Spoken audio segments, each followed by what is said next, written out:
स्वागत है दोस्तों आपका हमारे इस YouTube चैनल पे।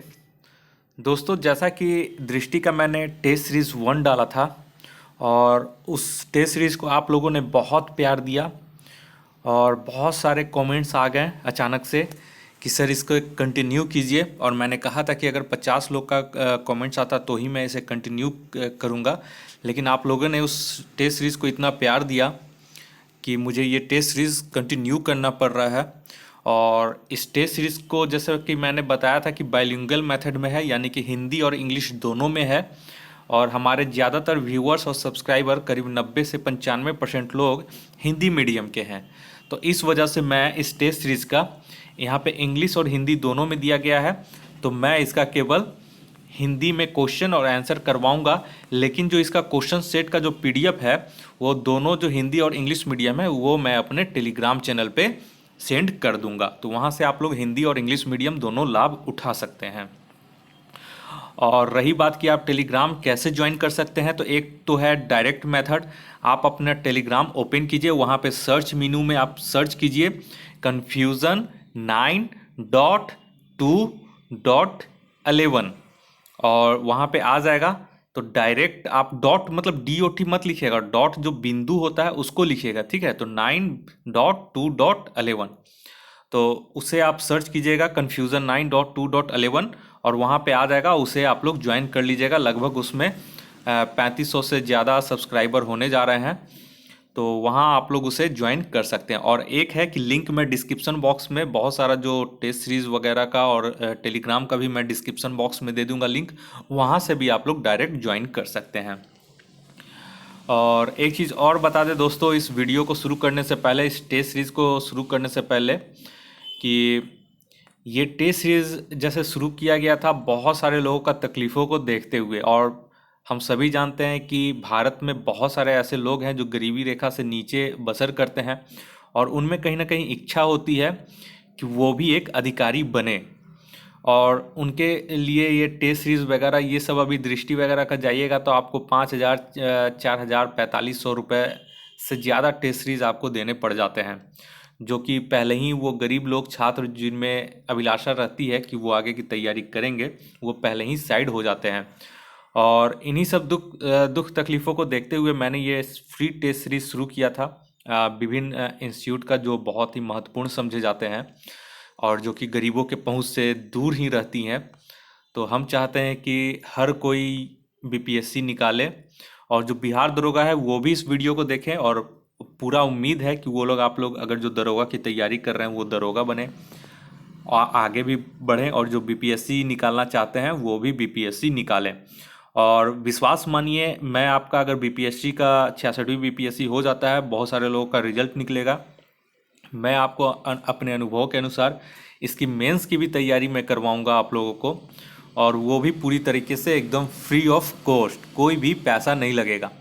एक चीज़ और बोल दे, कुछ लोग मुझे पर्सनल मैसेज कर रहे हैं कि मदद करना चाहते हैं पैसों से, तो मैं उन्हें बोल दूं कि ना कभी मैंने पैसे से मदद मांगा है और ना आप लोग हमें पैसे से मदद करने के लिए मजबूर करें, ठीक है। तो आप लोग हमें कोई भी पैसे से मदद मत कीजिए और ना ही उस तरह का कोई भी हमें व्हाट्सअप या फिर हमें ईमेल कीजिए, ठीक है। जो भी हुआ है, जिनका भी जो मदद हो रहा है वो मैं अपने माध्यम से फ़िलहाल करने में सक्षम हूँ, ठीक है। तो आप लोग इस तरह का मैसेज ना करें कि सर मैं आपका पैसे से मदद करना चाहता हूँ ताकि और भी लोग को लाभ मिल सके। तो उतना फ़िलहाल जितने लोग मेरे से साथ जुड़े हुए हैं मैं उनकी मदद कर रहा हूँ, और आप लोगों को ऐसा कोई भी मदद करने की ज़रूरत नहीं है। और अगर मेरे नाम पे ऐसा कोई कुछ करते हैं तो कृपया आप उनसे दूर रहें, क्योंकि जो भी मेरा होता है वो ऑफिशियल मेरे यूट्यूब चैनल पे होता है, वहाँ से आप लोग को पता चल जाता होगा, ठीक है। तो चलिए, और एक चीज़ और बोलते हैं कि अगर आप अधिकारी बनते हैं तो कृपया करके, दरोगा बनते हैं, अधिकारी बनते हैं, कुछ भी बनते हैं सरकारी अधिकारी, तो कृपया करके आप अपने हृदय में दयालुता, कृतज्ञता और शालीनता का भाव हमेशा रखें और किसी भी गरीब लोगों पे अत्याचार कभी भी न करें। क्योंकि कुछ दिन पहले मैंने एक वीडियो देखा था जिसमें अतिक्रमण हटाने के दौरान एक बच्ची के किताबों को भी तहस नहस कर दिया गया था, और उस बच्ची को रोते हुए देखते हुए मेरा भी दिल बहुत ही क्रोधित हो गया था कि काश ऐसे अधिकारियों को, मतलब बद्दुआ लगती है ऐसे अधिकारियों को, ठीक है। तो आप लोग कोशिश कीजिएगा कि कभी भी ऐसा कार्य ना करें एक अधिकारी बनने के बाद। दबाव बहुत रहता है, लेकिन फिर भी किसी के साथ गलत मत कीजिएगा। तो चलिए शुरू करते हैं ये टेस्ट सीरीज, और टेस्ट सीरीज नंबर ये है दृष्टि का दूसरा टेस्ट सीरीज। चलिए, पहला क्वेश्चन बोल रहा है कि निम्नलिखित में से किस प्राचीन शासक ने एक राट की उपाधि धारण की थी। तो पहला का सही आंसर हो जाएगा ऑप्शन नंबर सी, महापद्मनंद ने। तो देखिए, महापद्मनंद का जीवन काल था 344 से लेके 321 बीसी तक, और ये एक पावरफुल रूलर थे नंद डायनेस्टी के। और ये एक राट की जो उपाधि धारण किए थे, ये क्षत्रिय डायनेस्टी जो कि नॉर्थ इंडिया में थे उस पे विजय पाने के बाद ये एक राट की उपाधि धारण किए थे। और इन्होंने ही, महापद्मानंद ने ही नंद डायनेस्टी की स्थापना की थी। और किसकी हत्या करके? तो शिशुनाग वंश के अंतिम शासक महानंदी, जिसको नंदी वर्धन भी बोलते हैं, उसकी हत्या करके इन्होंने नंद वंश की स्थापना की थी। दूसरा नंबर आइए, दूसरा बोल रहा है कि विक्रमशिला विश्वविद्यालय की स्थापना किसके द्वारा की गई थी। तो दूसरा का बहुत लोग को पता होगा, इसका सही आंसर हो जाएगा ऑप्शन नंबर डी, धर्मपाल। ठीक है, और ये विक्रमशिला कहाँ है? तो ये है अंतिचक विलेज में, भागलपुर के डिस्ट्रिक्ट के पास। ठीक है, और ये पाल वंश के ये शासक थे, धर्मपाल। नेक्स्ट आइए तीसरा नंबर। तीसरा आपका बोल रहा है कि प्राचीन भारत की प्रसिद्ध रचना मृच्छकटिकम किसके द्वारा रचित है। ठीक है, तो इसका जो सही आंसर हो जाएगा ऑप्शन बी, शूद्रक। ये बहुत लोग को पता भी होगा, और इसका मतलब होता है मृच्छकटिकम का, इसका मतलब होता है द क्ले कार्ट। ठीक है, चौथा नंबर आइए। चौथा बोला कि मीनाक्षी सुंदरेश्वर मंदिर का निर्माण करवाया था। तो चौथा का सही आंसर हो जाएगा ऑप्शन डी, पांड्यों ने। और इसको, ये जो है मदुरई में है। ठीक है, और इसे बनाया गया था पंदियन किंग कोलेस्करा के द्वारा। नेक्स्ट आइए पांचवा नंबर में। पांचवा बोल रहा है कि निम्नलिखित में से किसने भारतीय उपमहाद्वीप पर सबसे पहले आक्रमण किया था। तो पांचवा का सही हो जाएगा ऑप्शन बी, यूनानी ने। इसे आप लोग याद रखिएगा। नेक्स्ट आइए छठा नंबर क्वेश्चन में। छठा बोल रहा है कि हड़प्पाकालीन स्थल मोहनजोदड़ो किस नदी के निकट स्थित है। तो छठा का सही हो जाएगा ऑप्शन सी, सिंधु नदी के किनारे आपका यहाँ पे मोहनजोदड़ो जो है वो स्थित है। ठीक है, सिंधु को इंडस रिवर भी कहा जाता है। नेक्स्ट आइए सातवां नंबर। सातवां बोल रहा है कि अग्नि के सर्वप्रथम उपयोग के प्रमाण प्राप्त हुए हैं। तो सातवां का सही आंसर हो जाएगा आपका ऑप्शन सी, नवपाषाण युग में। इसको इंग्लिश में बोलते हैं नियोलिथिक पीरियड। ठीक है, तो जो नवपाषाण को नहीं समझ रहे होंगे हिंदी में, वो इंग्लिश में याद कर लीजिएगा, नियोलिथिक पीरियड। नेक्स्ट आइए आठवां नंबर में। आठवां बोल रहा है कि सिकंदर ने भारत पर आक्रमण किया। तो आठवां का जो आपका सही आंसर हो जाएगा ऑप्शन बी, 326 ईसा पूर्व। और Alexander the Great, also known as Alexander third और Alexander of Macedonia, was born in 356 BC in Pella, Macedonia में इनका जन्म हुआ था। ठीक है, तो सिकंदर को अलेक्जेंडर भी द ग्रेट भी बोला जाता है, यानी कि सिकंदर महान। और इसको ऑल्सो नॉन एज कभी कभी अलेक्जेंडर थर्ड लिखा रहता है, तो आप लोग कंफ्यूज मत कीजिएगा। ठीक है, 9 नंबर आइए। 9 बोल रहा है, मैं देखिए हिंदी और इंग्लिश दोनों में थोड़ा एक्सप्लेन कर दे रहा हूँ, ताकि कभी इंग्लिश वर्ड और हिंदी वर्ड में आप लोग दोनों सही तरीके से पहचान सकें। इस वजह से मैं दोनों को ध्यान में रख के इसका सोल्यूशन बता रहा हूँ। 9 नंबर देखिए, मौर्य साम्राज्य के प्रांत अवंती पथ की राजधानी का नाम क्या था। तो ये बहुत ही इंपॉर्टेंट क्वेश्चन है, इसे आप लोग याद रखिएगा। ऑप्शन डी उज्जैन, बहुत लोग को याद भी ये होगा। ठीक है, नेक्स्ट आइए 10वां नंबर में। 10वां बोल रहा है कि निम्नलिखित में से किस व्यक्तित्व को तमिल साहित्य का जनक माना जाता है। तो 10वां का सही ऑप्शन हो जाएगा ए अगस्त्य। ठीक है, और इसे बोलते हैं father of Tamil literature. 11 number आइए। 11 में बोल रहा है कि प्राचीन संस्कृत ग्रंथों में उल्लिखित यवन प्रिया संदर्भित करता है। तो यवन प्रिया किसे संदर्भित करता है? तो इसका सही आंसर हो जाएगा ऑप्शन बी काली मिर्च को। तो प्राचीन संस्कृत ग्रंथ में यवन प्रिया जो वर्ड यूज किया गया है वो काली मिर्च के लिए यूज किया गया है। तो ये सब क्वेश्चन बहुत ही महत्वपूर्ण है और एकदम बीपीएससी पैटर्न का लेवल है, इसीलिए मैंने कहा था कि दृष्टि का जो टेस्ट सीरीज उतारा जाता है बहुत ही महत्वपूर्ण होता है। और यही वजह है कि इस टेस्ट सीरीज का दाम भी बहुत ज़्यादा होता है, जिससे गरीब लोग इससे दूर हो जाते हैं।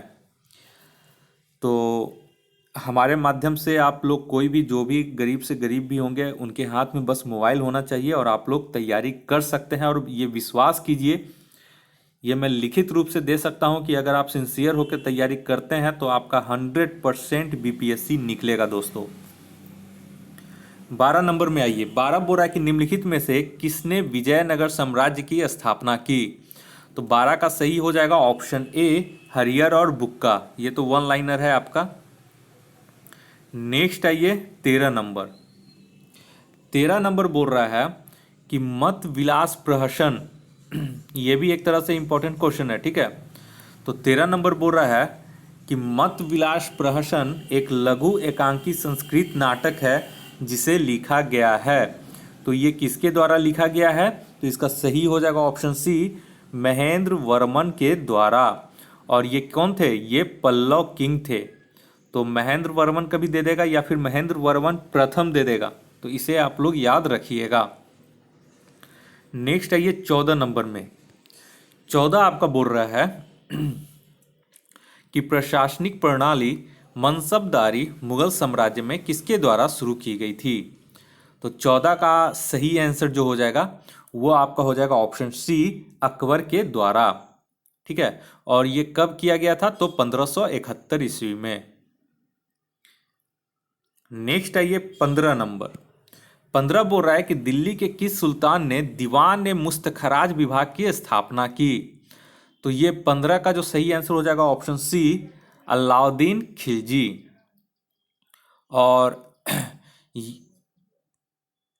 और ये कौन सा ये विभाग था? तो ये रेवेन्यू कलेक्ट करने के लिए एक विभाग बनाया गया था। 16 नंबर आइए। 16 बोल रहा है कि सखी ग्रंथ, अनुराग सागर और बीजक निम्नलिखित में से किसकी कृतियां हैं। तो ये बीपीएससी में इस तरह का एक क्वेश्चन पूछा जाता है। तो इसका सही आंसर हो जाएगा ऑप्शन डी कबीर की। तो इसे आप लोग याद कर लीजिएगा। नेक्स्ट आइए 17 नंबर। 17 बोल रहा है कि निम्नलिखित में से कौन सा युग्म सही सुमेलित नहीं है। तो आप लोग नहीं वाला पे ज्यादा ध्यान दीजिएगा, कई बार इसे लोग गलती कर देते हैं। तो 17 का सही हो जाएगा ऑप्शन ए चौसा का युद्ध जो दिया गया है 1538, ये सही सुमेलित नहीं है। जबकि द बैटल ऑफ चौसा हुआ था आपका 26 जून 1539 को। ठीक है, तो ये आप लोग याद रखिएगा। नेक्स्ट आइए 18 नंबर। 18 बोल रहा है कि संविधान के किस संशोधन अधिनियम के द्वारा दल बदल विरोधी कानून पारित किया गया था। तो ये आपको बहुत लोग को पता होगा। 18 का सी 52वां संविधान संशोधन अधिनियम के द्वारा, और ये हुआ था 1985 ईस्वी में। ठीक है, नेक्स्ट आइए 19 नंबर। 19 बोल रहा है कि निम्नलिखित में से किसके पास किसी राज्य में विधान परिषद के उत्साधन या सृजन की शक्ति है। तो 19 का जो सही आंसर हो जाएगा आपका यहाँ पे आप देख सकते हैं 19 का सही हो जाएगा ऑप्शन बी संसद के पास। ठीक है, हालांकि प्रस्ताव जो पारित किया जाता है वो विधान आपका परिषद के द्वारा प्रस्ताव पारित किया जाता है, लेकिन अंतिम रूप से उस साधन या सृजन की शक्ति संसद के पास ही होती है। 20 नंबर आइए। 20 बोला जा रहा है कि निम्नलिखित में से कौन संविधान प्रारूप समिति के सदस्य नहीं थे। तो इस तरह से भी एक क्वेश्चन रहता है जो कि इंपॉर्टेंट रहता है। ये 20 का हो जाएगा option D, doctor Rajendra Prasad. Next आइए 21 नंबर में। 21 बोल रहा है कि भारत के नियंत्रक महालेखा परीक्षक, जिसको कैग बोलते हैं, controller and auditor general of India, तो कैग के संदर्भ में निम्नलिखित कथनों में से कौन से सही नहीं है। तो 21 का आपका सही आंसर हो जाएगा ऑप्शन ई। ठीक है, इसका ऑप्शन ई सही हो जाएगा। क्यों?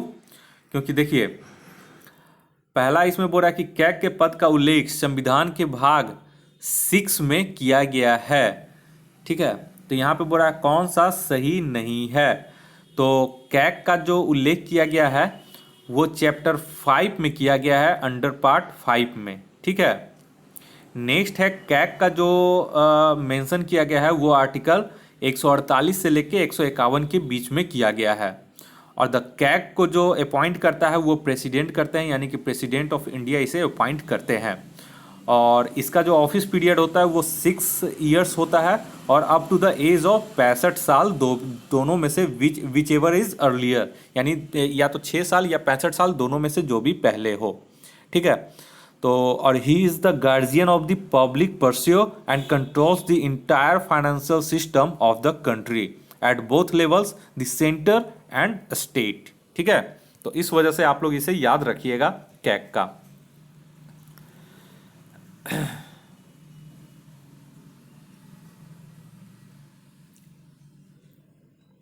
नेक्स्ट आइए 22 नंबर में। हाँ, 22 बोल रहा है आपका कि भारत सरकार अधिनियम 1935 में अंतर्विष्ट इंस्ट्रूमेंट ऑफ इंस्ट्रक्शन को हमारे संविधान में निम्नलिखित में से किस रूप में शामिल किया गया है। तो 22 का आपका सही आंसर हो जाएगा ऑप्शन सी, राज्य के नीति निर्देशक तत्व में। ठीक है, और ये किस में है तो डीपीएसपी बोलते हैं इसको शॉर्ट फॉर्म में, directive principle of state policy, और ये अंडर पार्ट 4 में है, सॉरी, राज्य के नीति निर्देशक तत्व का। और कॉन्स्टिट्यूशन में आर्टिकल है इसका, आर्टिकल 36 से 51 के बीच में इसका आर्टिकल मेंशन है।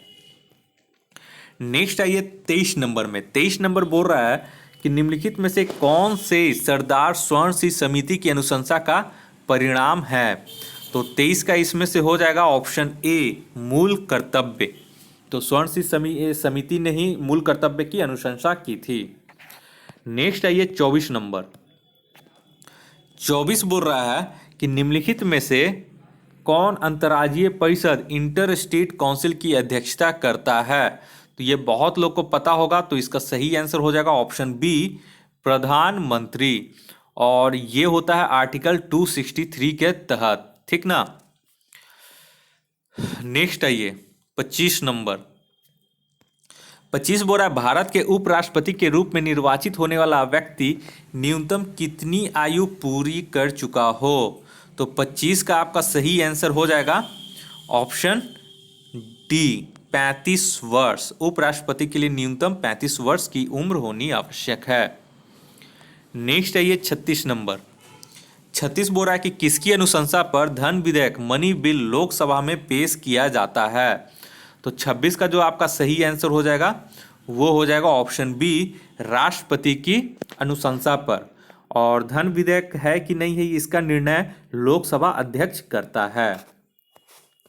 27 नंबर में आइए।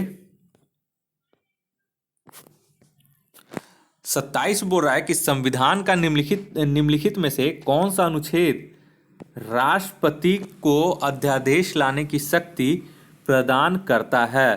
तो ये तो पहले ही नज़र में सबको पता चल गया होगा, ऑप्शन नंबर सी है, अनुच्छेद 123। नेक्स्ट आइए 28 नंबर। 28 आपका बोल रहा है निम्नलिखित में से कौन पृथक बिहार राज्य की मांग करने वाला प्रथम व्यक्ति था? यह भी इंपॉर्टेंट क्वेश्चन है, बहुत लोग को याद ही होगा। तो 28 का हो जाएगा सी, डॉक्टर सच्चिदानंद सिन्हा। नेक्स्ट आइए, और एक चीज और है इसमें कि ये जो डिमांड किया गया था, सर्वप्रथम मांग जो की थी वो 1889 में यानी कि 1889 में इन्होंने मांग की थी। और एक जनरल निकाला गया था उस समय, बिहार टाइम्स 1894 में, जो ये डिमांड करता था कि बिहार प्रोविंस को मतलब पृथक किया जाए। तो क्रिएशन ऑफ बिहार प्रोविंस के लिए जो प्रचार किया गया था वो पत्रिका था बिहार टाइम्स, 1894 में इसे निकाला गया था। नेक्स्ट आइए 29 नंबर। 29 बोल रहा है कि निम्नलिखित में से कौन राज्य में कार्यपालिका का भाग नहीं है? ठीक है, तो ये हो जाएगा ऑप्शन बी, विधानसभा अध्यक्ष। तो इसे आप लोग याद रखिएगा, इंपॉर्टेंट क्वेश्चन है, नोट भी कर लीजिएगा। नेक्स्ट आइए 30 नंबर। 30 बोल रहा है कि बिहार लोक सेवा आयोग अस्तित्व में कब आया? तो आप लोग बिहार लोक सेवा आयोग का एग्जाम दे रहे हैं तो इसके बारे में आपको जानकारी रखनी चाहिए, जो कि बहुत ही इंपॉर्टेंट है। तो 30 का सही हो जाएगा ऑप्शन नंबर सी, वर्ष 1949 में। अगर डेट भी पूछ दे तो ये हो जाएगा 1 अप्रैल 1949 में।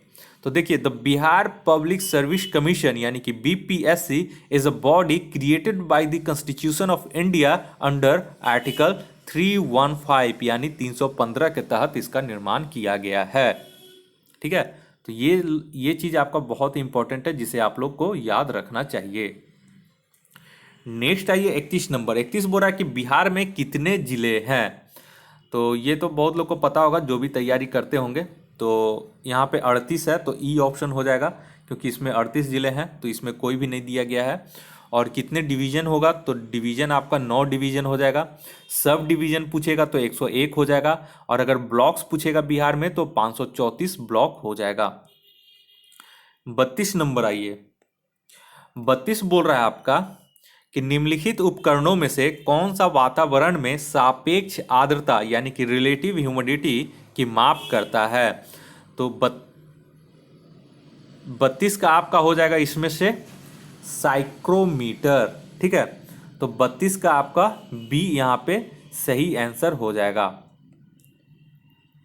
नेक्स्ट आइए 33 नंबर में। 33 बोल रहा है हमारा कि घर्षण यानी कि फ्रिक्शन के संबंध में निम्नलिखित में से कौन सा कथन सही है? ठीक है, तो यहां पे देख लीजिए, ऑप्शन इसका ई हो जाएगा। क्यों? क्योंकि friction is a force between two surface that are sliding और trying to slide across each other. मतलब घर्षण क्या होता है, कब उत्पन्न होता है? जब किन्हीं दो सरफेस के बीच में घर्षण हो, मतलब स्लाइड करे, एक दूसरे की ओर मूव करे, तभी वो घर्षण उत्पन्न होता है। और friction always works in the direction opposite to the direction in which the object is moving और ट्राई टू मूव। मतलब घर्षण जिस वस्तु की जो दिशा होती है हमेशा उसके विपरीत दिशा में, गति की जो दिशा होती है उसके हमेशा विपरीत दिशा में कार्य करता है। तो कौन सा कथन सही है? तो इसमें से एक से अधिक होगा। देखिए, बी और सी तो हो जाएगा, इस वजह से ये एक से अधिक हो जाएगा। यह ऊष्मा उत्पन्न नहीं करता है, तो ये तो ऊष्मा उत्पन्न आपका करता है। नेक्स्ट आइए 34 नंबर। 34 बोल रहा है कि निम्नलिखित में कौन सा युग्म सही सुमेलित नहीं है? तो 34 का आपका सही हो जाएगा ऑप्शन डी, सही सुमेलित नहीं है। तो यहां पे देखिए, पदार्थ की मात्रा पूछ रहा है। ठीक है, तो पदार्थ की मात्रा आपका, हाँ, पदार्थ की मात्रा आपका मोल हो जाएगा। ठीक है, किलोग्राम तो आप लोग द्रव्यमान का जानते हैं, तो पदार्थ की मात्रा यानी कि the amount of substance is measured in mole, इसलिए डी ऑप्शन जो है सही सुमेलित यहाँ पे नहीं है। 35 नंबर आइए। 35 आपका बोल रहा है कि निम्नलिखित में से कौन सा से पदार्थ अनुचुंबकीय गुणों को प्रदर्शित नहीं करता है? तो 35 के यहाँ पे बोल रहा है ऑप्शन कि प्रदर्शित नहीं करता, तो ये हो जाएगा ऑप्शन ई। क्यों? तो अनुचुंबकीय को बोलते हैं पैरामैग्नेटिज्म। और ये होता है paramagnetism is a form of magnetism whereby some material are weakly attracted by an externally applied magnetic field। और इसके साथ जो एग्जाम्पल आपका यहाँ पे दिया गया है और पूछ रहा है कि कौन सा प्रदर्शित नहीं करते हैं, तो यहाँ पे सीजियम, मैग्नीशियम, टंगस्टन, गोल्ड यानी कि सोना, ये सभी जो है वो पारामैग्नेटिक मटेरियल हैं। तो इस वजह से ये सारा कुछ ये गुण प्रदर्शित करते हैं, इस वजह से इसमें से उपयुक्त में से कोई नहीं हो जाएगा। नेक्स्ट है ये 36 नंबर। 36 बोरा की वर्षा की बूंदों के गोल आकार ग्रहण करने का क्या कारण है? तो ये सभी जानते हैं, ऑप्शन सी हो जाएगा पृष्ठीय तनाव यानी कि सरफेस टेंशन। नेक्स्ट है ये 37 नंबर में। 37 आपका बोल रहा है कि वर्ष 1921 में आइंस्टीन को भौतिकी का नोबेल पुरस्कार निम्नलिखित में से किस विषय के लिए दिया गया था? तो 37 का हो जाएगा ऑप्शन बी, प्रकाश विद्युत प्रभाव के नियम की खोज के लिए। और बहुत लोग सोचते हैं कि मास एनर्जी कन्वर्जन के लिए दिया गया था, सो कि सापेक्षता के सिद्धांत का दिया, तो ये आप गलत कर दीजिएगा। बहुत सारे लोग सापेक्षता का सिद्धांत मारते हैं जो कि सरासर गलत है। आइंस्टीन को जो 1921 में जो नोबेल प्राइज दिया गया था वो फोटो इलेक्ट्रिक इफेक्ट के खोज के लिए दिया गया था। तो आपका ऑप्शन बी इसका सही हो जाएगा। नेक्स्ट है ये 38 नंबर। 38 बोल रहा है कि निम्नलिखित में से किस प्रयोजन के लिए हाइड्रोजन का उपयोग नहीं किया जाता है? ठीक है, तो 38 का सही आंसर हो जाएगा ऑप्शन ई। यहाँ पे जितने भी दिए गए हैं इस सभी के लिए इसका प्रयोग किया जाता है, इसलिए ऑप्शन ई इसका सही हो जाएगा। नेक्स्ट है ये 39 नंबर में। किस तापमान पर जल का घनत्व अधिकतम होता है? तो 39 का सही हो जाएगा ऑप्शन सी, 4 डिग्री सेल्सियस पे इसका अधिकतम तापमान अधिकतम घनत्व होता है, यानी कि डेंसिटी अधिकतम इसका होता है। नेक्स्ट है ये 40 नंबर। 40 बोल रहा है निम्नलिखित में से कौन उत्कृष्ट गैस यानी कि नोबेल गैस नहीं है?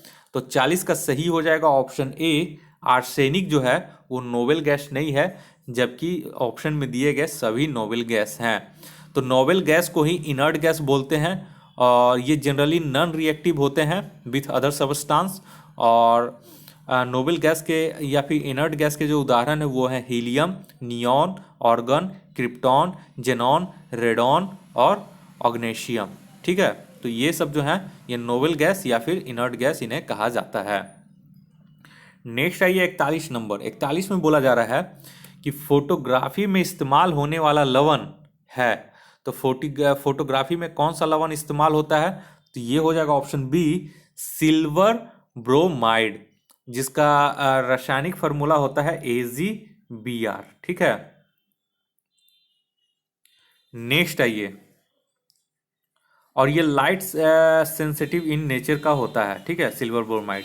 42 नंबर आइए। 42 बोला कि प्लास्टर ऑफ पेरिस निम्नलिखित में से बना होता है। तो 42 का सही हो जाएगा ऑप्शन सी, जिप्सम से। तो जिप्सम का आपका क्या हो जाएगा? तो जिप्सम का जो फार्मूला होता है वो कैल्शियम सल्फेट डाइहाइड्रेट होता है, यानी कि CaSO4 2H2O होता है। ठीक है, नेक्स्ट आइए 43 नंबर में। 43 बोल रहा है कि निम्नलिखित में से किस अम्ल को अम्लराज यानी कि किंग ऑफ एसिड्स के नाम से जाना जाता है? ये सब दोस्तों BPSC में पूछा हुआ है और आगे भी पूछ सकता है, और बिहार दरोगा के लिए भी ये सब महत्वपूर्ण क्वेश्चन है। तो 43 का सही आंसर हो जाएगा ऑप्शन सी, सल्फ्यूरिक अम्ल को किंग ऑफ एसिड्स कहा जाता है। ठीक है, और इसका रासायनिक फार्मूला होता है H2SO4, और इसको ऑल्सो बोलते हैं मैटलिंग एसिड, और वाइल ऑफ विट्रॉल भी इसके नाम से अन्य नाम से जाना जाता है। तो ये भी आप लोग याद रख लीजिएगा। नेक्स्ट आइए 44 नंबर में। 44 नंबर बोल रहा है कि नियत तापीय स्तनधारियों यानी कि वार्म ब्लडेड ममल्स में तापमान का विनियमन निम्नलिखित के कारण होता है। तो 44 का जो सही आंसर हो जाएगा आपका ऑप्शन नंबर सी हो जाएगा, संवहन, जिसे इंग्लिश में बोलते हैं कन्वेक्शन। 45 नंबर आइए। 45 बोल रहा है कि कुनैन दवा का उपयोग निम्नलिखित में से किस रोग के उपचार के लिए किया जाता है? तो 45 का सही आंसर हो जाएगा ऑप्शन बी, मलेरिया। और ये कुनैन कहाँ से प्राप्त किया जाता है? तो इसे सिनकोना ट्री से और उसके छाल से प्राप्त किया जाता है। नेक्स्ट आइए 46 नंबर। 46 बोल रहा है कि आधुनिक अनुवांशिकी मॉडर्न जेनेटिक्स का जनक किसे कहा जाता है? तो 46 का सही हो जाएगा option number C, Gregor John Mendel को। ठीक है, तो इसे आप लोग याद रखिएगा। नेक्स्ट आइए 47 नंबर में। 47 बोल रहा है कि मानव रक्त किस प्रक्रिया से शुद्ध होता है? तो 47 का सही हो जाएगा ऑप्शन ए, डायलिसिस। और dialysis performs the functions of kidneys if they have failed. मतलब अगर किडनी आपका फेल हो गया तो डायलिसिस का यूज किया जाता है। नेक्स्ट है ये 48 नंबर। 48 बोल रहा है कि इंसुलिन के स्राव के लिए मानव शरीर का कौन सा अंग उत्तरदायी है? तो 48 का सही हो जाएगा ऑप्शन सी, अग्नाशय, जिसे इंग्लिश में बोलते हैं पैंक्रियास। 49 नंबर आइए। 49 में बोल रहा है कि बीसीजी टीका द्वारा किस बीमारी का इलाज किया जाता है? तो 49 का सही हो जाएगा ऑप्शन नंबर डी, टीबी का। और अगर बीसीजी का फुल फॉर्म पूछ दे तो बीसीजी का फुल फॉर्म होता है बैसिलाई क्लैमेटी ग्यूरिन। ठीक है, तो इसे भी आप लोग याद रखिएगा। नेक्स्ट आइए 50 नंबर, अर्धशतक लगने वाला है। 50 का है इलेक्ट्रोएन्सेफेलोग्राम से किसके परीक्षण से संबंधित है? तो ये बहुत ही महत्वपूर्ण क्वेश्चन है। इसे शॉर्ट में बोलते हैं ईईजी, कहीं लिखा रहता है, कई बार इसका फुल फॉर्म पूछ दिया जाता है। तो इसे आप लोग याद रखिएगा, जिसका ऑप्शन बी हो जाएगा मस्तिष्क। और ईईजी का हमेशा फुल फॉर्म भी याद रखिएगा। नेक्स्ट आइए 51 नंबर। 51 आपका बोल रहा है कि निम्नलिखित में से किसकी माप क्रेस्कोग्राफ द्वारा की जाती है? तो ये बहुत लोग को पता होगा, इसका ऑप्शन सी हो जाएगा, पौधों की वृद्धि के लिए इसका यूज किया जाता है। और इसकी खोज किसने की थी? तो सर जगदीश चंद्र बोस ने, जो कि इंडियन बोटनिस्ट थे और बायोलॉजिस्ट भी थे, इसकी खोज की थी, यानी कि क्रेस्कोग्राफ की इन्होंने खोज की थी। नेक्स्ट आइए 52 नंबर में। 52 बोल रहा है कि किस राज्य केंद्र शासित प्रदेश ने प्यार का पौधा नामक अभियान शुरू किया है? तो देखिए यहाँ पे बिहार हो जाएगा, जो कि ऑप्शन में कोई नहीं दिया हुआ है, इसलिए ऑप्शन ई इसका हो जाएगा। The department of environment and forest of the Bihar state government has launched the Pyaar Ka Paudha, a plant of love drive under the Jal Jeevan Hariyali campaign with an aim to promote the planting of tree in the state in February 2020। ठीक है। Next आइए 53 में। 53 बोल रहा है कि प्रसिद्ध व्यक्तित्व कमल बहादुर सिंह का जनवरी 2020 में निधन हो गया, वह थे। तो 53 में वह कौन थे? तो 53 का सही आंसर हो जाएगा ऑप्शन बी, वह एक राजनीतिज्ञ थे, former member of parliament of the country, first Lok Sabha constituted in 1952 and the last Maharaja of erstwhile Dumraon Raj के वो राजा भी, महाराजा भी, अंतिम महाराजा भी वो थे। और वो उनकी मृत्यु कहाँ हुई? तो उनकी मृत्यु 94 साल के एज में बक्सर डिस्ट्रिक्ट में हुआ था, जो कि बिहार के जिले में है। ठीक है। नेक्स्ट आइए 53 हो गया। 54 में आइए। 54 बोल रहा है कि बिहार सरकार किस वर्ष तक राज्य के शेष घरों में नल कनेक्शन प्रदान करने की योजना बना रही है? तो 54 का आपका सही हो जाएगा ऑप्शन ए, वर्ष 2020-21 के बीच। और इसके लिए कितना एलोकेशन किया है रुपए का?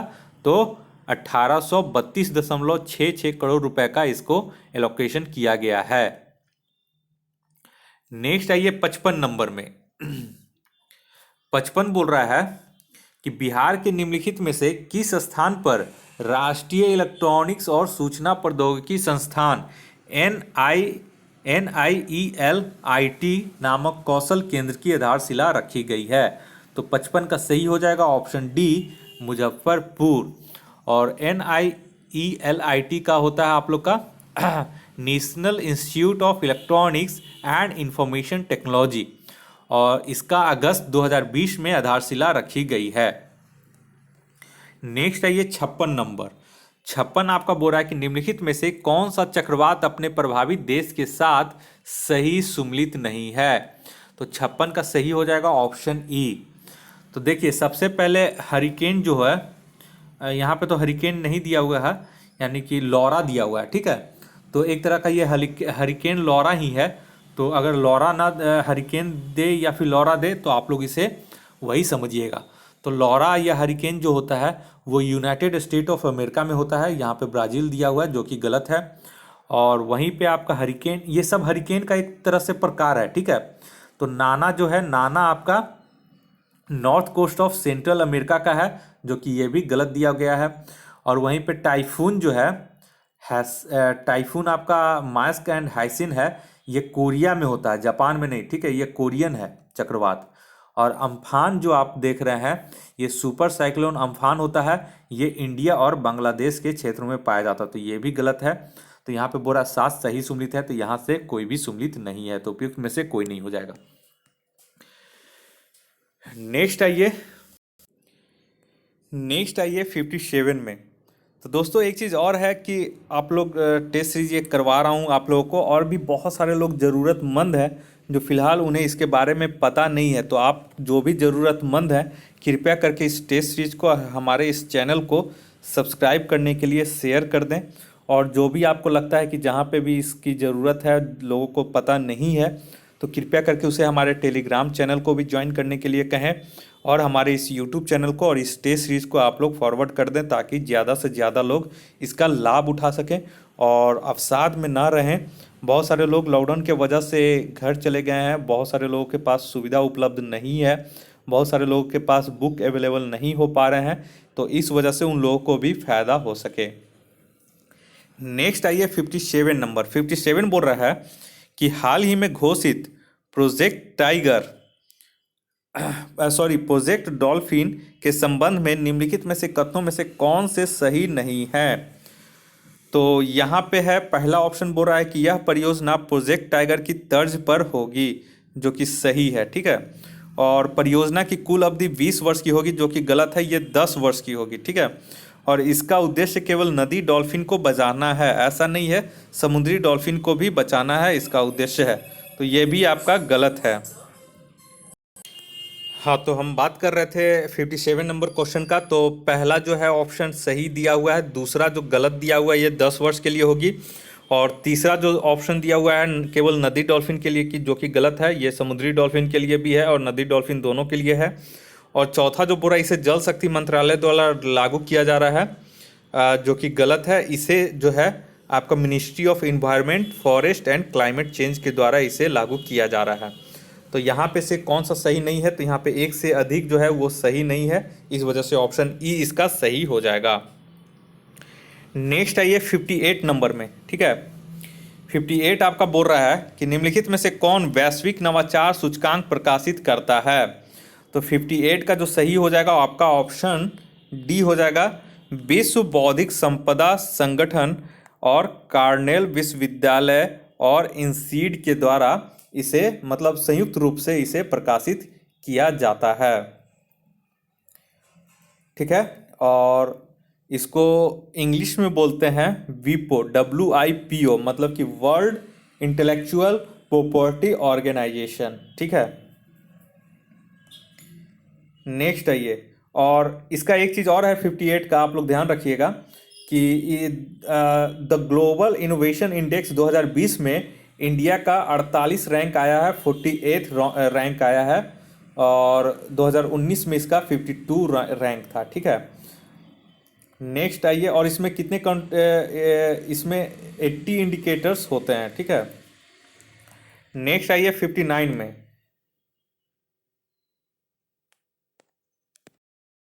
59 में यहाँ बोल रहा है कि अगस्त 2020 में महात्मा अयंकाली की 197वीं जयंती मनाई गई। उनका जन्म किस राज्य में हुआ था? तो 59 का सही हो जाएगा ऑप्शन ए, केरल में। तो इनका जो बर्थ एनिवर्सरी है, जन्म जो मनाया गया था, वो आपका अगर डेट के साथ देगा तो 28 अगस्त 2020 को मनाया गया था। और ये कौन है? Ayyankali, born in Kerala, was a leader of the lower caste and Dalits थे ये, और समाज सुधारक भी थे, इन्हें समाज सुधारक भी कहा जाता है। और ही फॉर्म्ड साधु जना परिपालना संघम यानी SJPS का भी इन्होंने फॉर्म किया था, संस्था बनाई थी, जो कि लो कास्ट के लोगों की सेवा के लिए समर्पित थी। और इनको डिप्रेस्ड क्लासेस के लिए भी उत्थान में महत्वपूर्ण ये भूमिका निभाए थे। नेक्स्ट आइए 60वां नंबर में 60 बोल रहा है कि निम्नलिखित में से कौन सा देश कोरल ट्रायंगल इनिशिएटिव का भागीदार नहीं है? तो 60 का भी इंपॉर्टेंट क्वेश्चन है, इसका सही हो जाएगा ऑप्शन बी, थाईलैंड। ठीक है, तो कोरल ट्रायंगल इनिशिएटिव में कौन कौन से आ जाते हैं? तो इसमें 6 कंट्री आते हैं। उनका नाम है Malaysia, Indonesia, Philippines, Solomon Island, Papua New Guinea and Timor Leste.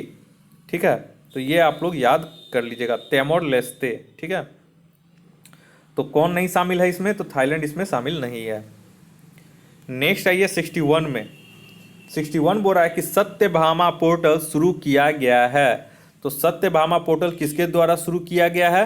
तो 61 का सही हो जाएगा ऑप्शन सी, खान मंत्रालय के द्वारा। तो the ministry of mines has launched the portal Satyabhama science and technology योजना फॉर आत्मनिर्भर भारत इन माइनिंग एडवांसमेंट। इसका फुल फॉर्म होता है सत्यभामा का। ठीक है, तो आप लोग समझ गए होंगे कि किस लिए इसे सत्यभामा ऐप किस से रिलेटेड है। नेक्स्ट आइए 62 में 62 बोल रहा है कि निम्नलिखित में से किसे एबेल पुरस्कार 2020 प्रदान किया गया है? तो आप लोग इसे नोबेल मत समझ लीजिएगा, ये एबेल है जो कि गणित के क्षेत्र में दिया जाता है। और इसका 62 नंबर का सही हो जाएगा ऑप्शन ए, हिलेल फुरेस्टेनबर्ग और ग्रेगरी मार्गुलिस का। इसे आप लोग याद कर दीजिएगा। और ये क्या होता है कि the Norwegian academy of science and letters has decided to award the Abel prize for 2020। ठीक है, इन लोगों को 2020 में और ये कौन से देता है? तो Norwegian academy of science and letters ये प्रोवाइड करता है। और जैसा कि मैंने बताया कि इसे किस क्षेत्र में दिया जाता है? तो मैथमेटिक्स के क्षेत्र में दिया जाता है। और the Abel prize was established on, सबसे पहला बार इसे कब इस्टेब्लिश किया गया? तो 1 जनवरी 2002 को इसे इस्टेब्लिश किया गया था। तो ये भी आप लोग इसे याद कर लीजिएगा। ठीक है, नेक्स्ट आइए 63 में 63 में बोल रहा है कि international transgender day of visibility किस तिथि को मनाया जाता है? तो 63 का सही हो जाएगा ऑप्शन सी, 31 मार्च को। ठीक है, तो इसे आप लोग याद रखिएगा। और the first international transgender day of visibility was held on 31 मार्च 2009 को। यानी कि अगर पहला बार कब मनाया गया था? तो 31 मार्च 2009 को मनाया गया था। और ये किससे रिलेटेड है जनरली? तो ये जो है आपका, ये जनरली जो LGBT के हैं, मतलब जो थर्ड जेंडर के लोग होते हैं, इसका जो शुरुआत ही किए थे वो थर्ड जेंडर के थे, यानी LGBT थे। और वो थे आपका रसेल क्रैंडल ऑफ मिशिगन के थे। 2009 में इन्हें ये शुरुआत किए थे। ठीक है, नेक्स्ट आइए 64 नंबर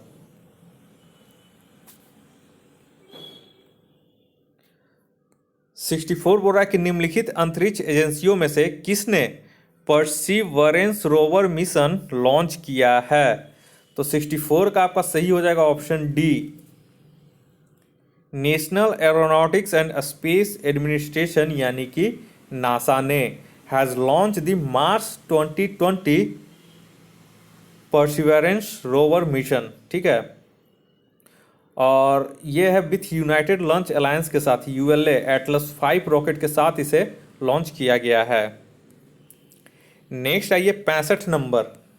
65 बोल रहा है कि किसान रेल के बारे में निम्नलिखित कथनों में से कौन से सही नहीं है। तो 65 का आपका सही हो जाएगा ऑप्शन बी, ये जो है सही नहीं है। यहाँ पे बोल रहा है कि स्पेशल पार्सल ट्रेनें शुरू करने की योजना बजट 2019-20 में प्रस्तुत की गई थी, जबकि ये 2020-21 में प्रस्तुत की गई है। और पूछेगा कि अगर फर्स्ट किसान रेल कहाँ से कहाँ चली थी, तो ये फर्स्ट किसान रेल आपका चली थी देवलाली यानी कि महाराष्ट्र से दानापुर यानी कि बिहार तक, ठीक है। तो ये आपका पहला वाला याद रखिएगा कि कहाँ से कहाँ चली थी। नेक्स्ट आइए 66 नंबर में। 66 बोल रहा है कि निम्नलिखित में से किस देश में हाल ही में पर्यावरणीय आपातकाल की स्थिति की घोषणा की गई। तो ये 66 का भी हाल ही का घटनाक्रम है, तो आप लोग सबको याद होगा, ये ऑप्शन सी हो जाएगा, मॉरिशस में, ठीक है। नेक्स्ट आइए 67 बोल रहा है आपका कि व्यक्तियों और उनके पेशों के निम्नलिखित युगों में से कौन सा सही सुमिलित है। तो 67 का सही हो जाएगा ऑप्शन ई। तो देखिए इब्राहिम अलकज़ाई, यहाँ पे इब्राहिम अलकज़ाई जो है ये एक थिएटर करने वाले हैं। तो ये यहाँ पे लीजेंडरी टीचर भी हैं, तो यहाँ पे कलाकार भी दिया गया है, तो इस वजह से ये सही हो जाएगा, ठीक है। और उसके बाद आपका आता है विलियम किर्क इंग्लिश, ये जो he was an American computer engineer, तो ये भी आपका सही है, ठीक है। और उसके बाद है मनीतोम्बी सिंह, तो मनीतोम्बी सिंह है he was a former Indian defender and Mohan बगान कैप्टन, यानी कि ये फुटबॉल से संबंधित है, तो ये फुटबॉलर भी सही है।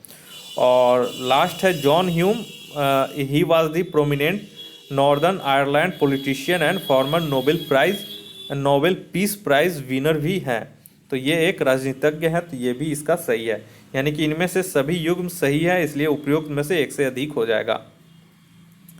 नेक्स्ट आइए 68 बोल रहा है कि हाल ही में समाचारों में रही ऑपरेशन संजीवनी किससे संबंधित है।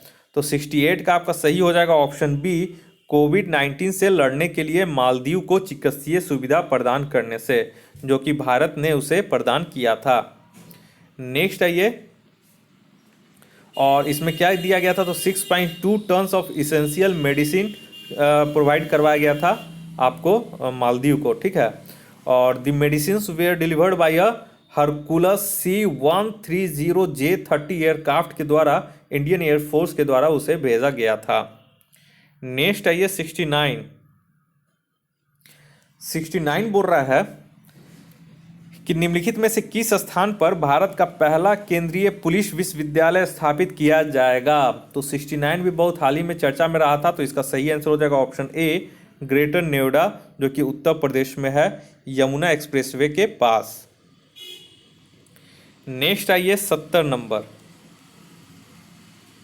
70 बोल रहा है कि हाल ही में समाचारों में रहे प्रज्ञता दिशा निर्देश किससे संबंधित है। तो 70 का सही हो जाएगा ऑप्शन डी, डिजिटल शिक्षा से। और इसे कौन रिलीज किया है, तो union human resource and development ministry ने इसको रिलीज किया है, ठीक है। तो इसे आप लोग याद रखिएगा। 71 नंबर आइए।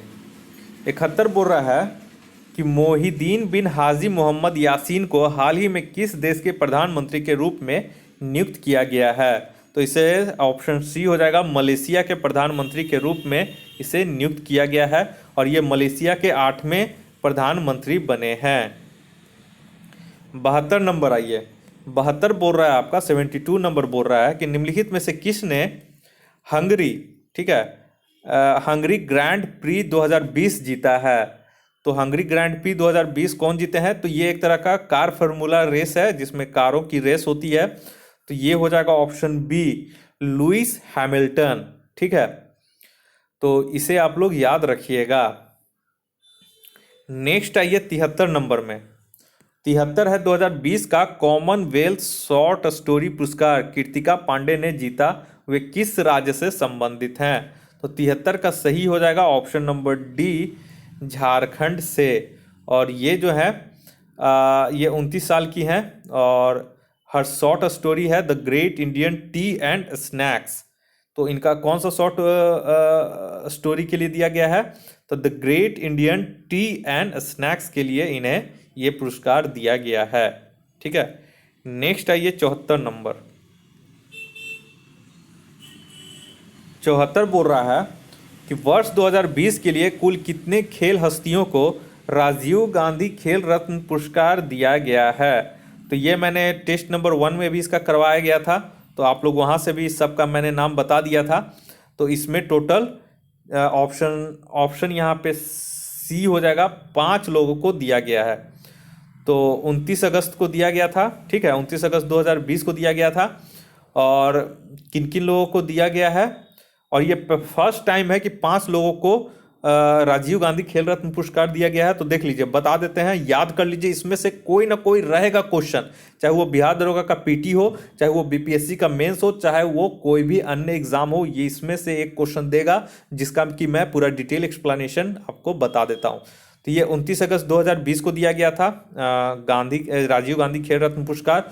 और फर्स्ट टाइम है, पहली बार ऐसा है कि एक साथ 5 लोगों को इस वर्ष दिया गया है।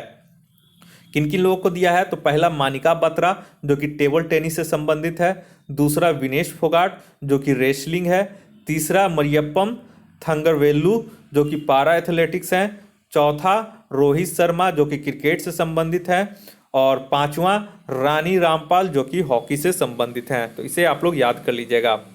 नेक्स्ट आइए 75 नंबर। 75 बोरा निम्नलिखित भारतीय खेल हस्तियों में से किसे पहली बार फेड कप हार्ट अवार्ड से सम्मानित किया गया है? तो 75 का सही आंसर हो जाएगा आपका ऑप्शन बी, सानिया मिर्जा को। तो the tennis star Sania Mirza become the first Indian to win the Fed Cup Heart award for her successful return to the court post motherhood. तो ये आपका इसके लिए इसे दिया गया है, सानिया मिर्जा को फर्स्ट टाइम किसी इंडियन को दिया गया है ये अवार्ड। ठीक है, नेक्स्ट आइए। तो 76 नंबर जो क्वेश्चन है आपका, 76 नंबर क्वेश्चन बहुत ही इंपॉर्टेंट है और यही वजह है कि दृष्टि का टेस्ट सीरीज बहुत ही काबिल तारीफ रहती है। तो चलिए यहाँ पे देखते हैं 76 बोल रहा है निम्नलिखित में से किसे जर्मन बुक ट्रेड के 2020 के शांति पुरस्कार से सम्मानित किया गया है? तो इसे सम्मानित किया गया है ऑप्शन डी हो जाएगा, अमर्त्य सेन को।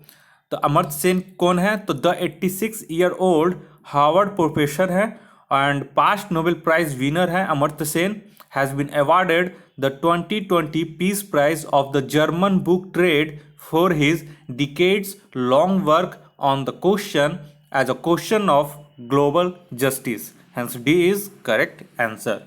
तो अमर्त्य सेन यहाँ पे सही आंसर हो जाएगा। नेक्स्ट आइए 77 में। 77 आपका बोल रहा है कि आरक्षित रोजगार महिलाओं का अधिकार योजना बिहार में किस वर्ष शुरू की गई? तो 77 का सही हो जाएगा ऑप्शन ए, 2016 में। और ये एक बहुत ही महत्वपूर्ण योजना है जिसमें under the Bihar government has provided a 35% reservation to women in all government job in the state since 20 January 2016।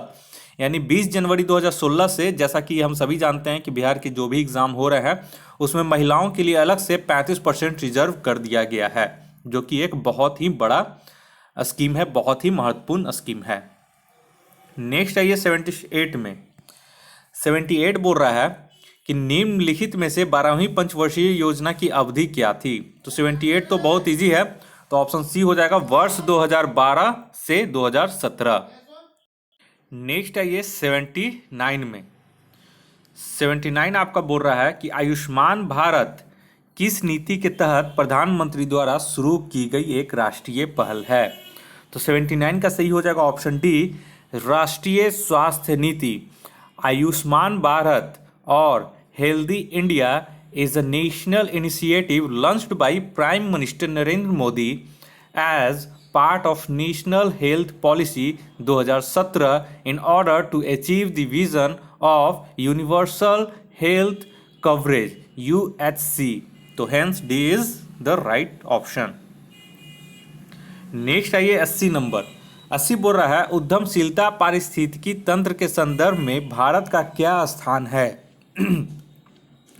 तो इसमें हो जाएगा आपका 80 का सही आंसर ऑप्शन सी, तीसरा स्थान है। ठीक है, और ये हुआ था अकॉर्डिंग टू इकोनॉमिक सर्वे 2019-20 के तहत। In terms of the entrepreneurship ecosystem India is the third largest in the world ahead of countries such as Brazil and South Korea. 81 number आइए। 81 बोल रहा है कि बजट 2020-21 में ट्रिपल पी मोड के माध्यम से सरकार द्वारा कितने यात्री ट्रेनें चलाने का प्रस्ताव किया गया है। ट्रिपल पी का फुल फॉर्म होता है पब्लिक प्राइवेट पार्टनरशिप। तो 81 का आपका सही हो जाएगा ऑप्शन डी 150। नेक्स्ट आइए 82 नंबर में। 82 बोल रहा है कि किसान रेल और कृषि उड़ान के पीछे क्या उद्देश्य है। तो 82 का सही हो जाएगा ऑप्शन सी, शीघ्र खराब होने वाली वस्तुओं के लिए बिना बाधा वाली राष्ट्रीय शीत आपूर्ति श्रृंखला प्रदान करना। ठीक है, नेक्स्ट आइए। और ये किसके द्वारा शुरू किया गया है। तो किसान रेल शुरू किया है इंडियन रेलवेज के द्वारा, और कृषि उड़ान जो शुरू किया गया है वो मिनिस्ट्री ऑफ सिविल एविएशन के द्वारा किया गया है। तो इसे आप लोग याद रखिएगा। नेक्स्ट आइए 83 नंबर। 83 आपका बोल रहा है कि भारत में बैंकों का पहला राष्ट्रीयकरण कब किया गया था। तो 83 का हो जाएगा ऑप्शन सी, वर्ष 1969 में, यानी कि on 19 July 1969 the first nationalization of 14 major private commercial bank took place in India. 14 उस समय बैंकों का राष्ट्रीयकरण किया गया था। ठीक है, उसके बाद आपका 1980 में 6 बैंक्स का फिर नेशनलाइजेशन किया गया। And the first nationalisation bank of India was the imperial bank of India which was nationalized and renamed as State Bank of India यानी कि SBI in July 1955 through the SBI Act 1955। Next आइए 84 number में। 84 बोल रहा है आपका कि विश्व बैंक द्वारा जारी रसद प्रदर्शन सूचकांक 2018, रसद मतलब होता है रसद प्रदर्शन सूचकांक, इसको इंग्लिश में बोलते हैं लॉजिस्टिक परफॉर्मेंस इंडेक्स, 2018 में भारत का क्या स्थान है। तो इसका सही हो जाएगा ऑप्शन नंबर बी 44वां। ठीक है, और ये लॉजिस्टिक परफॉर्मेंस इंडेक्स यानी कि रसद प्रदर्शन सूचकांक किसके द्वारा जारी किया जाता है। तो ये वर्ल्ड बैंक के द्वारा एवरी 2 ईयर्स में, मतलब प्रत्येक 2 साल के बाद इसे जारी किया जाता है, प्रत्येक 2 साल में इसे जारी किया जाता है। तो वर्ल्ड बैंक के द्वारा रसद प्रदर्शन सूचकांक जारी किया जाता है, जो कि आपको एक नया कंसेप्ट मिला होगा। इससे आप पहले बहुत पढ़ते होंगे वर्ल्ड बैंक का, लेकिन ये एक आपको नया मिला होगा। नेक्स्ट आइए 85 नंबर। 85 बोल रहा है 85 नंबर कि निम्नलिखित में से कौन सी वस्तु एवं सेवा कर परिषद के प्रमुख हैं। तो 85 का सही हो जाएगा आपका ऑप्शन डी, केंद्रीय वित्त मंत्री। तो वस्तु एवं सेवा कर परिषद यानी कि जीएसटी टैक्स काउंसिल के जो होते हैं कॉन्स्टिट्यूशनल बॉडी, उसके जो प्रमुख हैं वो केंद्रीय वित्त मंत्री होते हैं। यानी कि the GST council is chaired by the union finance minister and other members are the union state minister of revenue और finance and minister in charge of finance of taxation of all the states. ठीक है, next आइए 86 number. 86 बोल रहा है कि आत्मनिर्भर भारत अभियान शुरू किया गया था। तो 86 का सही हो जाएगा ऑप्शन डी, वर्ष 2020 में। आत्मनिर्भर भारत अभियान यानी कि self reliant India scheme was announced in 4 tranches by the union finance minister in May 2020। Next आइए 86 हो गया, 87 में आइए। 87 बोल रहा है कि वर्तमान में भारतीय रिजर्व बैंक का गवर्नर कौन है। तो इसका हो जाएगा यहाँ पे 1 मिनट, इसका आंसर हो जाएगा 87 का आपका शक्तिकांत दास। ठीक है, तो Shaktikanta Das assume charge as the 25th governor of the Reserve Bank of India from December 12, 2018। मतलब 12 दिसंबर 2018 से इन्होंने इसका चार्ज लिया है आरबीआई गवर्नर के रूप में, और ये 25वें गवर्नर हैं। ठीक है, नेक्स्ट आइए 88 नंबर में। 88 बोल रहा है कि जनगणना 2011 के अनुसार बिहार में महिलाओं की जनसंख्या का प्रतिशत कितना है। तो देखिए, सबसे पहले हम देख लेते हैं कि 2011 की सेंसस के अनुसार टोटल पॉपुलेशन ऑफ बिहार में कितने थे। तो 10,40,99,452 पर्सन्स, और उसमें से मेल पॉपुलेशन थे आपके 5,42,78,157, जो कि 52.14% होते हैं। और यहाँ पे फीमेल का पूछा गया है, तो फीमेल का आपका हो जाएगा 4,98,21,295, यानी कि 47.86%, यानी कि ऑप्शन सी इसका सही हो जाएगा। 89 आइए। 89 बोल रहा है कि जनगणना 2011 के अनुसार बिहार का जनसंख्या घनत्व कितना है। तो 89 का सही हो जाएगा ऑप्शन डी, 1102 व्यक्ति प्रति वर्ग किलोमीटर, यानी कि 2011 सेंसस के अनुसार बिहार की जो डेंसिटी है वो 1102 पर्सन्स पर स्क्वायर किलोमीटर है, और which is the highest in India. ठीक है, इन terms of population density Bihar rank 6th among all states and union territories, while it ranks first among all states of the country। तो इसे आप लोग याद रखिएगा। और अगर पूछ देगा नेशनल में, तो नेशनल एवरेज हो जाएगा दैट इज 382, यानी 382 पर्सन्स पर स्क्वायर किलोमीटर। नेक्स्ट आइए 90 नंबर। 90 बोल रहा है कि सबसे कम लिंगानुपात वाले बिहार के जिलों का सही क्रम कौन सा है। तो 90 का सही हो जाएगा ऑप्शन सी, मुंगेर में है। लिंगानुपात मतलब सेक्स रेशियो, यानी कि फीमेल पर 1000 मेल, यानी 1000 प्रति पुरुषों में कितनी महिलाओं की संख्या। तो मुंगेर हो जाएगा पहला सबसे कम लिंगानुपात वाले बिहार के जिलों का सही क्रम। तो मुंगेर में जो दिया गया है उसमें 876 फीमेल पर 1000 पुरुष है। भागलपुर में आ जाएगा आपका 880, और खगड़िया में आ जाएगा आपका 886। नेक्स्ट आइए 91 में।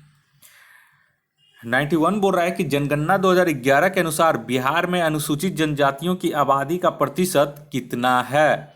तो 91 का सही हो जाएगा ऑप्शन बी, 1.3%। ठीक है, the total population in the state as per census 2011। तो यहाँ पे शेड्यूल्ड ट्राइब हो जाएगा, तो ये the percentage of scheduled tribe population in Bihar is 1.3% of the total population in the state as per census 2011। 92 आइए। 92 बोल रहा है, 92 नंबर बोल रहा है कि निम्नलिखित में से कौन सा बिहार का एकमात्र जिला है जहां सकारात्मक लिंगानुपात है। तो 92 का सही हो जाएगा ऑप्शन ए, गोपालगंज। और यहाँ पे कितना है सेक्स रेशियो, तो 1021 फीमेल्स प्रति 1000 पुरुष पे है। नेक्स्ट आइए 93 नंबर। 93 बोल रहा है कि निम्नलिखित में से कौन सा क्षेत्र बिहार में 1857 के विद्रोह का नेतृत्व करने वाले नेताओं के साथ सम्मिलित नहीं है। तो देखिए, यहाँ पे रोहतास में तो अमर सिंह हैं। अमर सिंह कौन थे, कुंवर सिंह के भाई है ये। ठीक है, याद रखिएगा इसे। और पटना नवादा में, यहाँ पे नवादा पे नाना सिंह हैदर अली खान, नाना सिंह हैदर अली खान ये भी सही सम्मिलित है। जगदीशपुर में आपको कुंवर सिंह और अमर सिंह थे, तो यहाँ पे जगदीशपुर में ये गलत, ये सम्मिलित नहीं है। छपरा आइए। छपरा में आपका मोहम्मद हुसैन खान है, यहाँ पे अहमद अली खान है, सो ये भी गलत है। तो यहाँ पे सी और डी सम्मिलित नहीं है, इसलिए ई ऑप्शन सही हो जाएगा। और अगर पटना पूछेगा तो पटना में पीर अली खान और अली करीम का नाम आता है। और ये जो हेतम सिंह हैं ये अरवल के थे। अरवल के 1857 के विद्रोह में से जुड़े नेता थे, ठीक है, अरवल में। और आपका अहमद अली खान जो थे, ये आपके जहानाबाद से जुड़े हुए हैं। तो ये सब आप लोग याद रखिएगा, ये सब इंपॉर्टेंट एक्सप्लेनेशन है। 94 आइए। 94 बोल रहा है कि बिहार में साइमन कमीशन का बहिष्कार करने के लिए सर्वदलीय बैठक का नेतृत्व किसने किया था? तो 94 का सही हो जाएगा ऑप्शन बी, अनुग्रह नारायण सिंह होगा, ठीक है। अनुराग नारायण सिंह यहाँ पे लिखा गया है। और यहाँ पे आप लोग याद रखिएगा कि साइमन कमीशन कब भारत आए थे। तो Simon commission is a group of 7 MPs from Britain, मतलब ब्रिटेन के 7 मेंबर ऑफ पार्लियामेंट थे जो कि इंडिया आए थे 1928 में, और स्टडी करने के लिए कॉन्स्टिट्यूशनल रिफॉर्म्स के संबंध में, ठीक है। और इसके चेयरमैन कौन थे? तो इसके चेयरमैन थे सर जॉन साइमन थे। और यहाँ पे अनुराग नारायण सिन्हा ही सही होगा, ठीक है। तो अनुराग नारायण सिन्हा जो थे वो इसका बायकॉट किए थे। नेक्स्ट आइए 95 में। 95 बोल रहा है कि साफाहोर आंदोलन निम्नलिखित में से किस वर्ष शुरू हुआ? तो 95 का सही हो जाएगा ऑप्शन बी, 1868 में। तो ये the Safahar movement also called Kherwar movement was started in the year 1868 under the leadership of Bhagirath Manjhi, ठीक है। और the movement popularise the concept of, ये भगीरथ मांझी थे, ये आदिवासी क्षेत्र के थे। और ये इनका जो मूवमेंट था वो एक तरह से समाहित हो गया था। इनका मानना था कंसेप्ट ऑफ वन गॉड, मतलब एक ही ईश्वर के लिए कंसेप्ट पे ये आधारित था, और इसी के कारण ये इसका ध्रुवीकरण हो गया था। और भगीरथ ये जो थे proclaimed himself as the king of Santhals. Bhagirath Manjhi जो थे वो खुद को किंग घोषित किए हुए थे संथाल परगना क्षेत्र के। नेक्स्ट आइए 96 नंबर में। 96 बोल रहा है कि निम्नलिखित में से कौन से व्यापार के लिए भारत आने वाले यूरोपियों का सही क्रम है? तो ये आप लोग का एक बार पहले भी बता चुका था और इस बार भी आ गया है, ये क्वेश्चन बार बार दे रहा है, इसे आप लोग क्रम इसे याद कर लीजिएगा। तो इसका सही हो जाएगा ऑप्शन नंबर सी। पहले पुर्तगीज आए थे, उसके बाद डच आए थे, उसके बाद इंग्लिश आए थे, मतलब अंग्रेज आए थे, उसके बाद फ्रेंच आए थे, ठीक है। और Vasco da Gama reached the coast of Calicut in 1498, ठीक है। 1498 में पहली बार वास्को डी गामा कालीकट पे आए थे। और किसके सहयोग से? तो एक गुजराती गाइड था जिसका नाम था अब्दुल माजिद, उसके सहयोग से ये यहाँ पे पहली बार पहुंचे थे कालीकट 1498 में। नेक्स्ट है ये 97 नंबर। 97 आपका बोल रहा है कि निम्नलिखित में से कौन सा युग्म सही सुमेलित नहीं है? तो यहाँ पे सही हो जाएगा ऑप्शन इसका ई, ठीक है। तो देखिए, ब्रह्म समाज वाज फाउंडेड इन 1828 बाय राजा राम मोहन राय। तो ब्रह्म समाज है और यहाँ पे आपका आदि ब्रह्म समाज दिया गया है, ठीक है। तो लेटर क्या हुआ था 1866 में, ब्रह्म समाज got divided into 2 parts, one become आदि ब्रह्म समाज अंडर देवेंद्र नाथ टैगोर। तो ये आपका सही सुमेलित है, ठीक है। And the other was Brahmo Samaj of India was led by Keshab Chandra Sen. तो ये इसका ब्रह्म समाज से संबंधित हो गया। दूसरा the servants of India society, तो ये फाउंडेड बाय गोपाल कृष्ण गोखले इन 1905, यानी कि 1905 में किया गया था। तो ये आपका गलत है। तत्बोधिनी समाज सभा, सॉरी, तो यहाँ पे देखिए तीसरा है तत्बोधिनी सभा was founded by Devendra Nath Tagore इन 1839। तो यहाँ पे केशव चंद्र सेन दिया गया है जो कि गलत है। तो यहाँ पे आपका हो जाएगा क्या? तत्बोधिनी सभा का देवेंद्र नाथ टैगोर।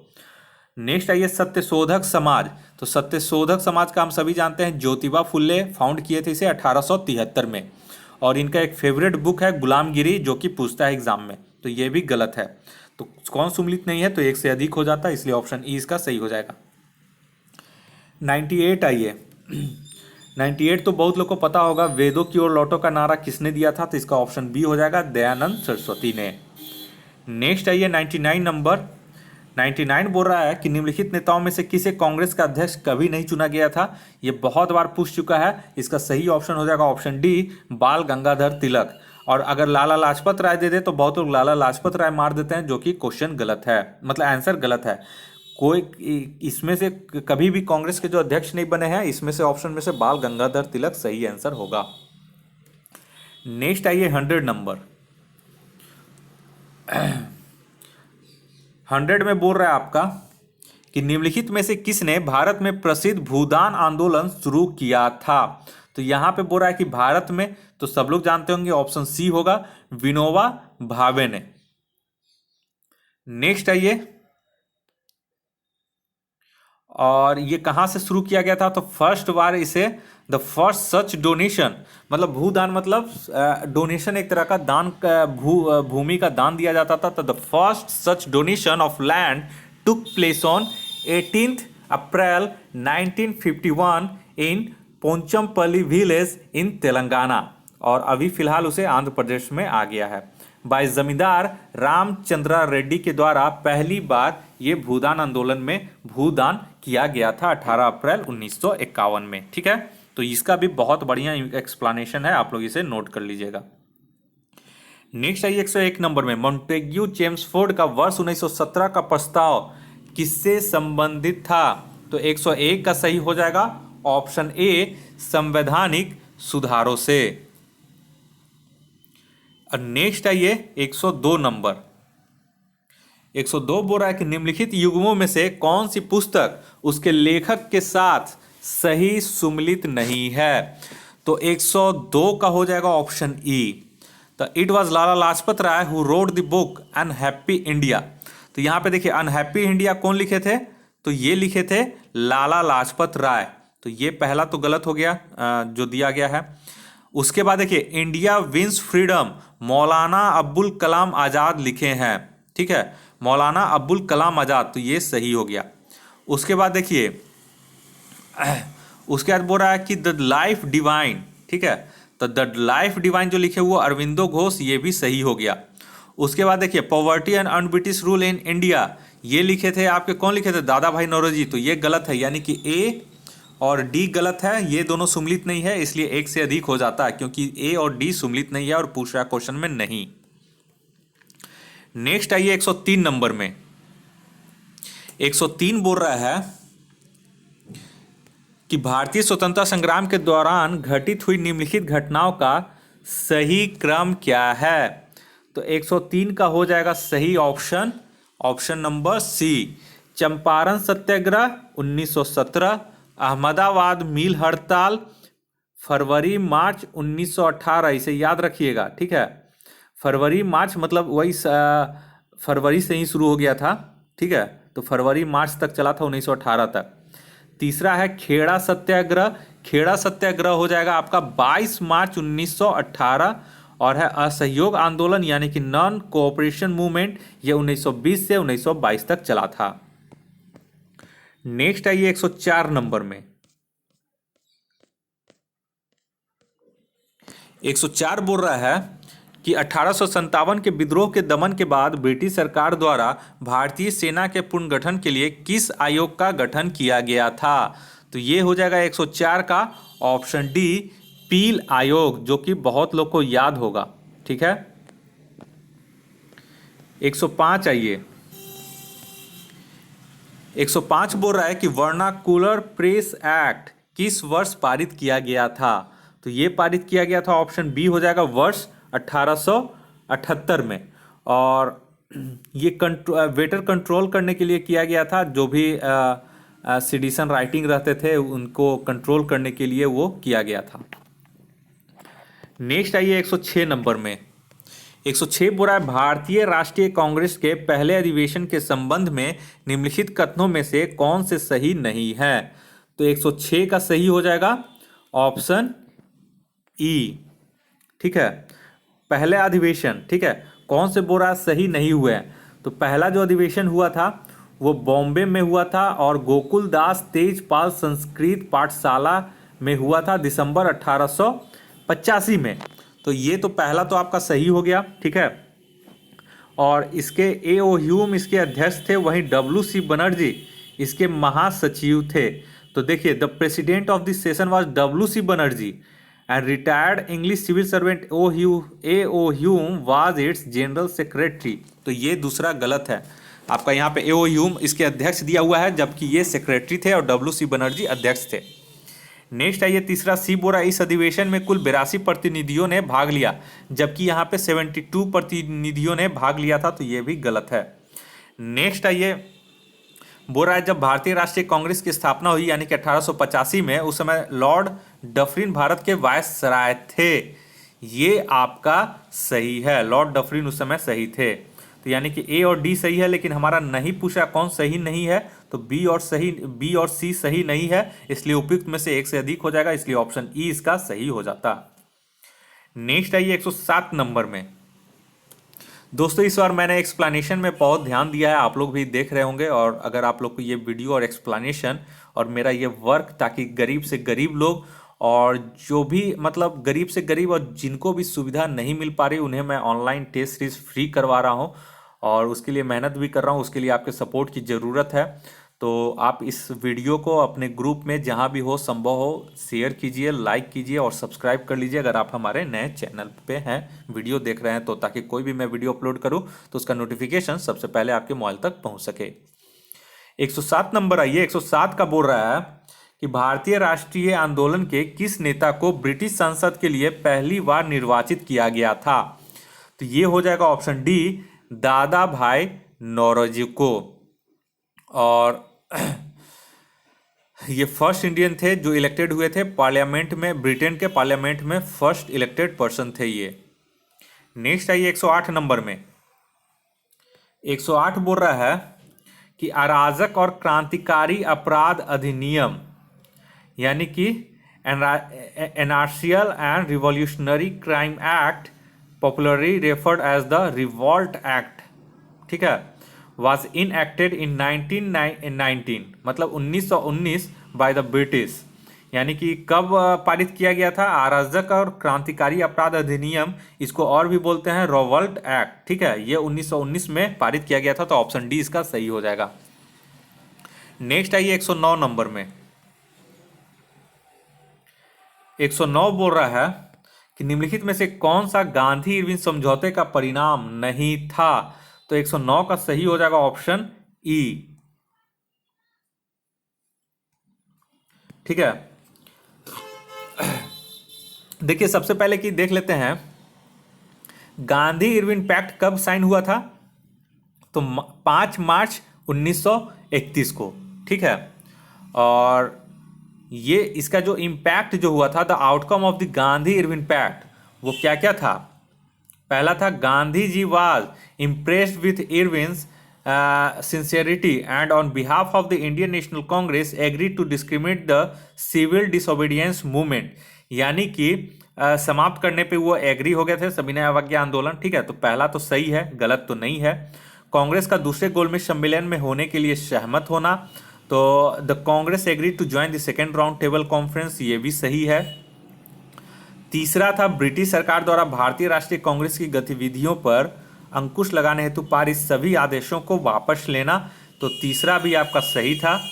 और चौथा जो है आपका ब्रिटिश सरकार द्वारा नमक पर आरोपित कर को समाप्त करना, यानी कि they also agree to withdraw trial relating to several offence expect those, ये it was also agreed that the British would remove the tax on salt, ये भी आपका सही है। यानी कि इसमें से सभी आपका सही है दोस्तों, इस वजह से इसमें उपयुक्त में से कोई नहीं हो जाएगा, क्योंकि ऑप्शन में नहीं पूछ रहा है।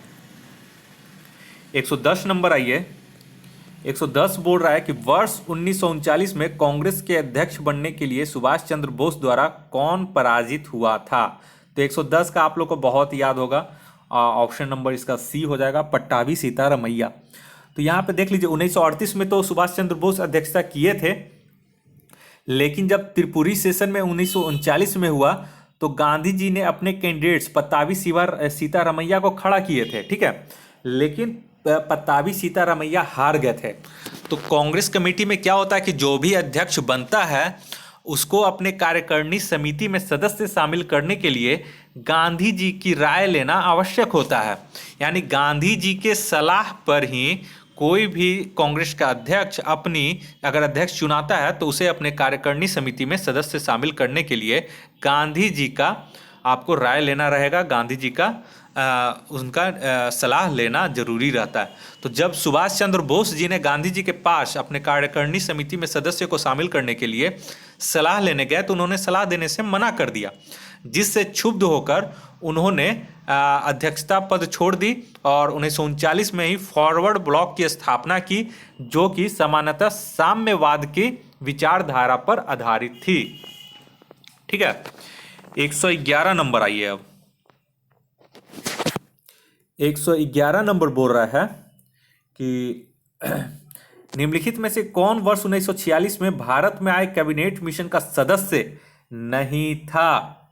तो सदस्य नहीं था, तो देखिए कैबिनेट मिशन भारत में आए तो 19 फरवरी 1946 को British prime minister Clement Attlee in the House of Commons announce the decision to dispatch the cabinet mission. The cabinet mission to India consisted of 3 British cabinet ministers.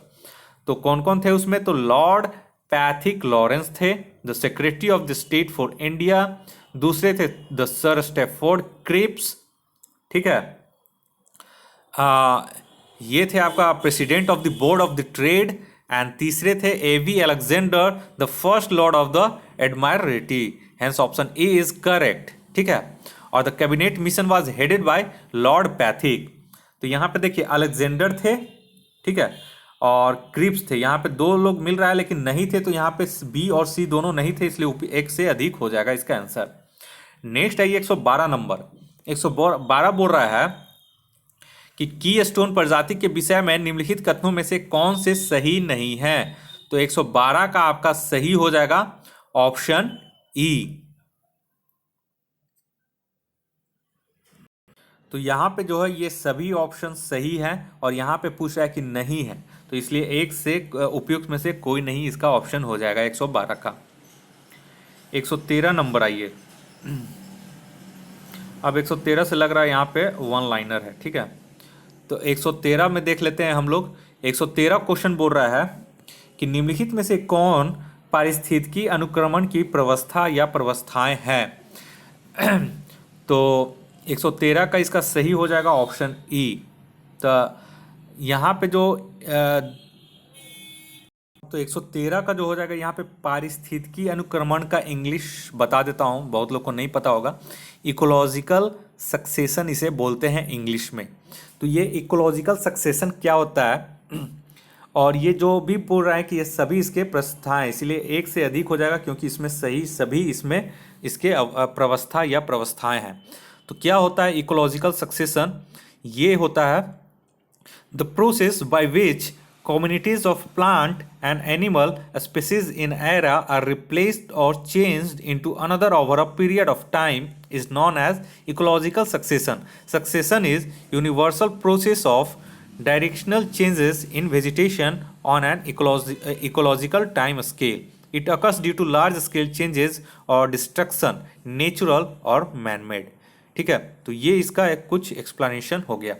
और उसके बाद देखिए जो इसके प्रवस्थाएं हैं वो न्यूडेशन है, माइग्रेशन है, इसीज है, एग्रीगेशन है, कंपटीशन है और रिएक्शन है, एंड लास्ट स्टेबलाइजेशन इसके होते हैं।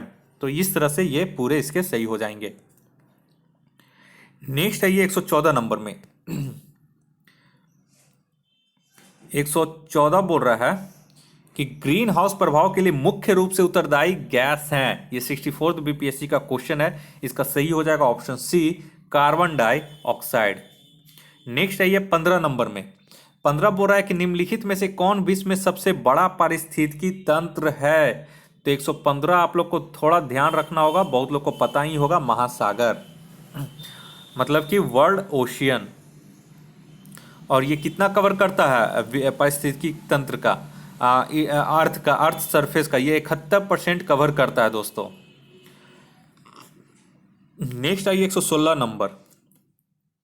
116 बोल रहा है कि वैश्विक पर्यावरण आउटलुक रिपोर्ट कौन प्रकाशित करता है?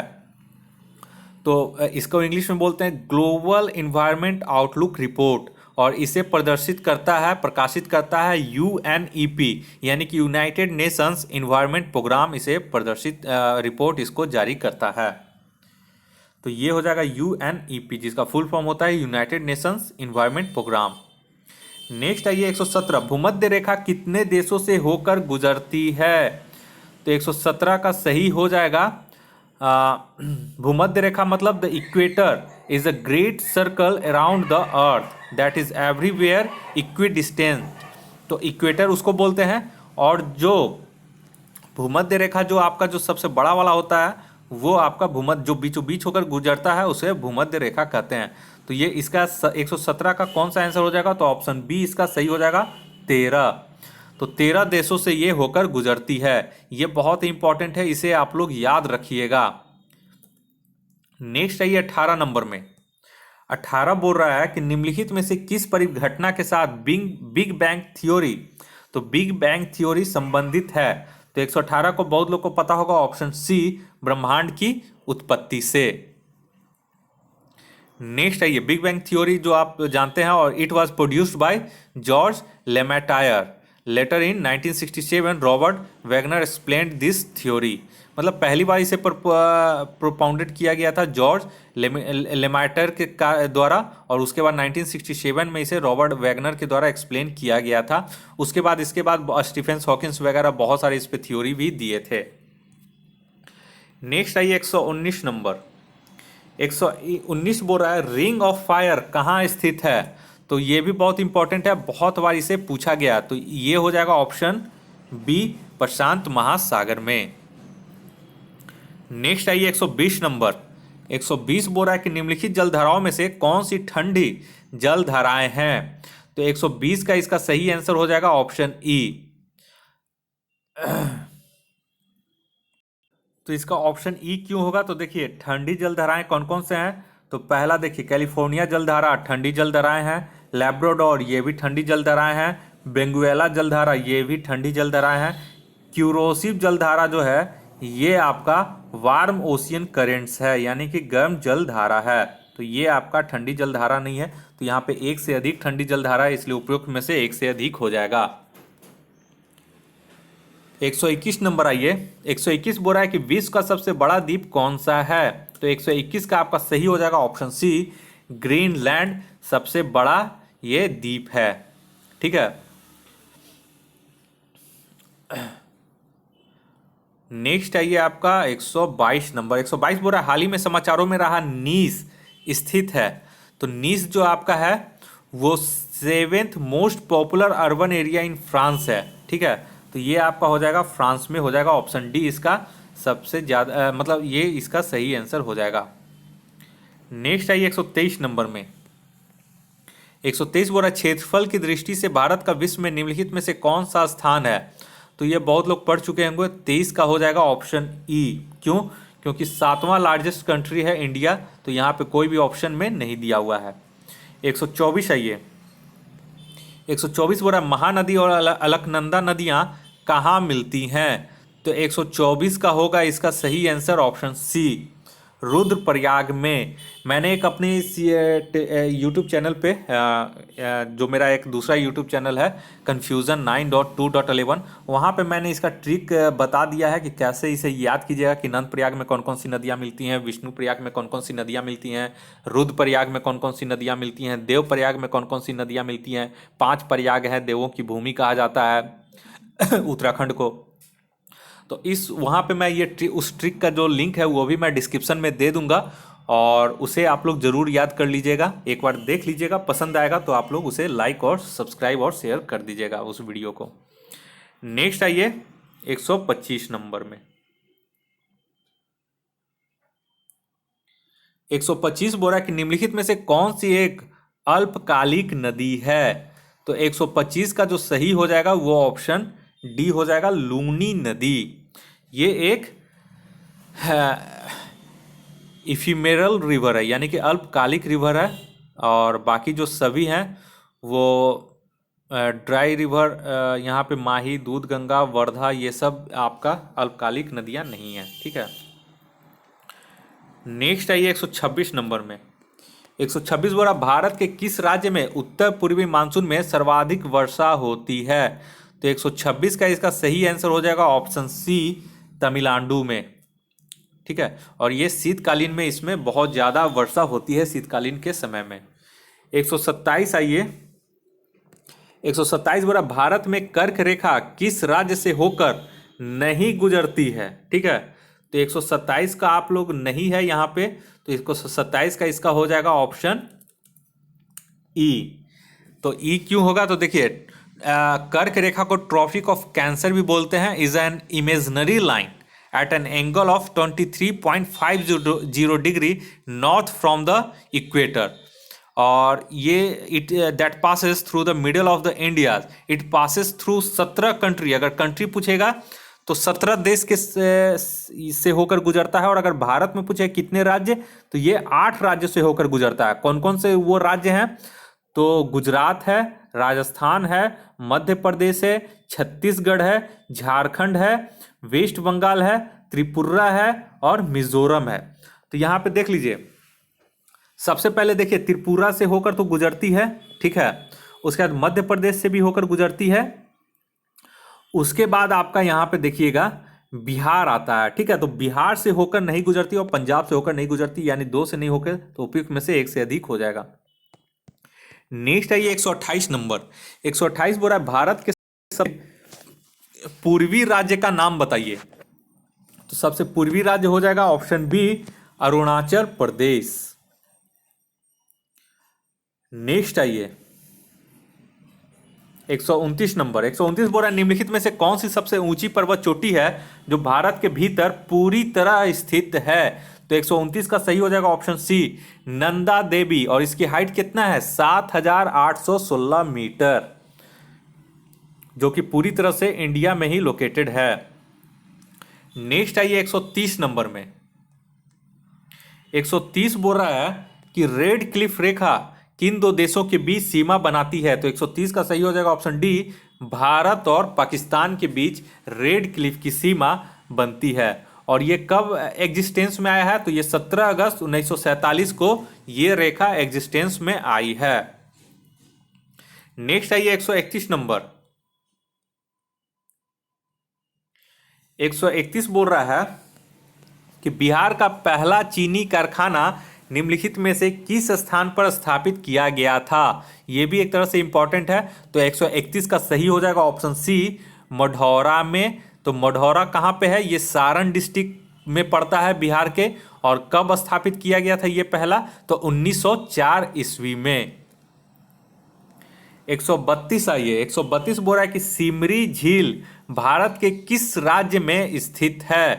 तो 132 का सही हो जाएगा ऑप्शन डी, बिहार में। ठीक है, और ये 25 किलोमीटर दूर है सहरसा से। ठीक है, सिमरी डिवीजन मतलब सिमरी झील। नेक्स्ट आइए 133 में। 133 बोल रहा है निम्नलिखित में से कौन सी फसल बिहार में नहीं उगाई जाती है? तो 133 का आपका सही आंसर हो जाएगा कौन जो फसल उगाई नहीं जाती है, वो ऑप्शन यहाँ पे ई हो जाएगा। क्यों? क्योंकि देखिए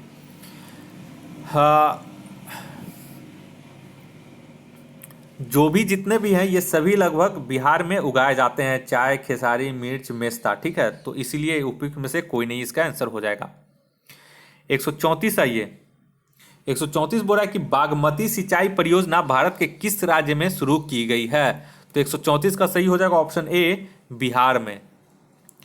नेक्स्ट आइए 135 नंबर। 135 बोल रहा है बिहार के निम्नलिखित में से किन जिलों में स्वर्ण के निक्षेप पाए जाते हैं? तो 134 का सही हो जाएगा ऑप्शन ए, नालंदा में। सॉरी, 135 का आपका हो जाएगा यहां पे ई। ठीक है, 135 क्वेश्चन मैं पढ़ रहा था, तो 135 का हो जाएगा ई। तो जो जियोलॉजिकल सर्वे ऑफ इंडिया है, जीएसआई है, उसका मतलब 57% of deposits of gold of the country are present in Bihar. उसका मानना है कि 57% गोल्ड का जो डिपॉजिट्स है उसका 57% बिहार में प्रेजेंट है। और ये इसका डिपॉजिट्स कहाँ कहाँ पे है, तो गया में है, ठीक है, आपका नालंदा में है, उसके बाद आपका जमुई डिस्ट्रिक्ट में है, उसके बाद आपका गया, नालंदा और जमुई डिस्ट्रिक्ट में है, ठीक है। तो ये 3 हो जाएगा, तो एक से अधिक यहाँ पे हो जाता इसका सही, क्योंकि ए और सी डी, ए सी और डी तीनों होगा, तो एक से अधिक यहाँ पे हो जाता। 136 आइए। 136 बोल रहा है कि बिहार का राज्य पक्षी कौन सा है। तो ये तो आप लोग सब पढ़ लिए होंगे। 136 का हो जाएगा डी, घरेलू गरैया। इसको हाउस स्पैरो भी बोला जाता है या सिंपली स्पैरो भी बोला जाएगा। 137 आइए। 137 बोल रहा है निम्नलिखित में से कौन बिहार की पहली मैथिली फिल्म है। तो ये भी आप लोग याद किए होंगे। 137 का हो जाएगा ऑप्शन बी, कन्यादान। और ये कब आया था, तो कन्यादान आया था 1965 में। और किसके द्वारा इसे डायरेक्ट किया गया था, तो फानी मजूमदार के द्वारा इसे डायरेक्ट किया गया था। 138 नंबर आइए। 138 बोल रहा है कि बिहार से नवगठित राज्य झारखंड में कितने जिलों को स्थानांतरित किया गया था। तो 138 का आपका हो जाएगा सही ऑप्शन सी हो जाएगा 18। नेक्स्ट आइए 139 नंबर में। 139 बोल रहा है कि बिहार का सबसे लंबा राष्ट्रीय राजमार्ग कौन सा है। तो 139 का आपका सही आंसर हो जाएगा ऑप्शन बी, NH-31। और इसकी लंबाई करीब कितनी है, तो 415 किलोमीटर इसकी ऊंचाई है। और टोटल अगर 1 मार्च 2019 तक की अगर गणना करें तो बिहार में टोटल नेशनल हाईवे की जो दूरी है वो 5358 किलोमीटर थी।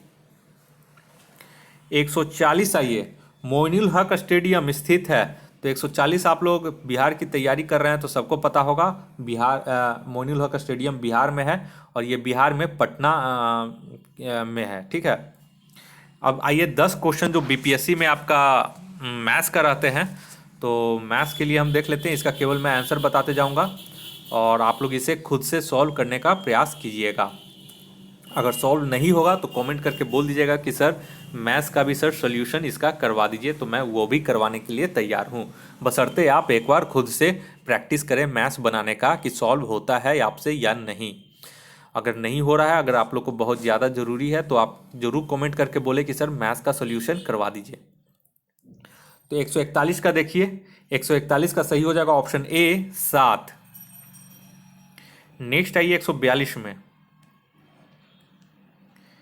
142 का जो सही आंसर आपका हो जाएगा ये हो जाएगा ऑप्शन बी, 2। 143 में आइए। 143 का जो सही आंसर हो जाएगा आपका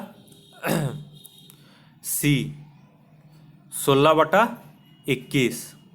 अब आइए 144 में। 144 का जो सही आंसर आपका हो जाएगा वो हो जाएगा ऑप्शन डी, 54.4 किलोग्राम, ठीक है। नेक्स्ट आइए 145 में।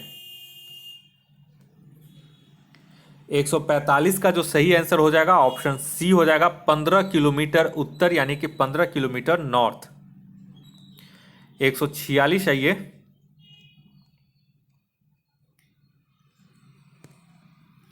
146 का है ऑप्शन बी हो जाएगा 15। 147 में आइए। 147 का आपका जो मैथ्स है इसमें हो जाएगा ऑप्शन ई। क्यों? क्योंकि इसमें कोई भी जो ऑप्शन दिया गया है वो मैच हमारा नहीं कर रहा है। इसका जो सही आंसर हो जाएगा डाटा इज़ नॉट सफिशियंट है, ठीक है। तो डाटा यहाँ पे सफिशियंट नहीं दिया गया, इस वजह से उपयुक्त में से कोई नहीं होगा। 148 आइए। 148 का होगा ये आपका ऑप्शन ए हो जाएगा भतीजी। नेक्स्ट आइए 149 नंबर।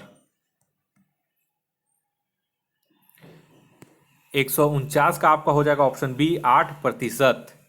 150 आइए। लास्ट क्वेश्चन इस दूसरे टेस्ट सीरीज का, दृष्टि का जो दूसरा टेस्ट सीरीज ये है, इसका अंतिम क्वेश्चन 150 है। इसका आप लोग का आंसर हो जाएगा ऑप्शन डी 20 दिन। ठीक है, तो दोस्तों इस तरह से आप लोगों ने जितना प्यार किया, जितना कमेंट किया, मुझे उम्मीद नहीं था कि आप लोग इतना प्यार करेंगे दृष्टि को, क्योंकि स्वाभाविक है, ये तो मेरा इसमें कोई हाथ नहीं है, ये क्रेडिट दृष्टि को ही जाता है कि उन्होंने ये टेस्ट सीरीज पब्लिक डोमेन में जारी किया है।